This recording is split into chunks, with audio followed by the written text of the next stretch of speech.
Hi friends, welcome to our channel Indira Reddy Gummadi. ఈరోజైతే కొంచెం తేలిగ్గానే ఉంది. కొంచెం అయితే సిక్ అయ్యాను, కానీ కొంచెం అయితే తగ్గిపోయింది. మా ఫామ్ నుంచి అయితే కోళ్ళు అన్నీ లిఫ్ట్ అయిపోయాయి. తర్వాత కోళ్ళు లిఫ్ట్ చేసిన తర్వాత షెడ్ అనేది ఇట్లా క్లీన్ చేస్తాం అన్నట్టు. క్లే ఉంటుంది కదా, పెంట.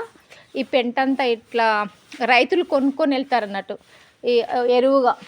బయట అక్కడ ట్రాక్టర్ ఉంది చూడండి, ట్రాక్టర్ నిండా నింపుకొని వెళ్తారు. అది ఒక ఎరువుగా వేస్తారు అటు పంట చేనుకి, అంటే పత్తి పంటకి కానీ వరి చేనుకి కానీ ఇది ఎరువుగా ఉపయోగపడుతుంది. తీసుకెళ్తుంది చూడండి, ట్రాక్టర్ అట్లా లోడ్ చేసుకొని వెళ్తారు.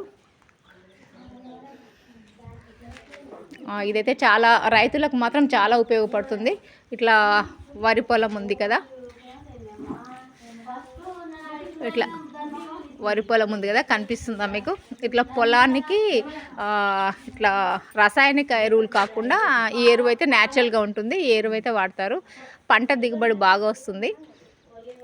ఇలా క్లీన్ చేసిన తర్వాత షెడ్ మొత్తం ఇలా క్లీన్ చేసిన తర్వాత మట్టి పోస్తాం. మళ్ళీ మట్టి పోయిస్తాము, ఎర్రమట్టి పోయించి మళ్ళీ అలుకు పెట్టేసి తర్వాత మళ్ళీ వరిపొట్టు తెచ్చి వరిపొట్టు అంతా పోసి ఆ తర్వాత ఇక బోర్డింగ్ అని ఇవన్నీ తర్వాత ఇంకా వేరే వేరే పనులు ఉంటాయి.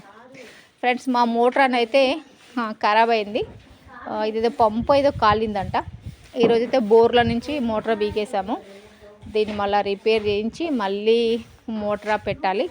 దీనికైతే బాగానే ఖర్చు అవుతుందంట. ఈరోజే బయటకు తీసాము దీన్ని.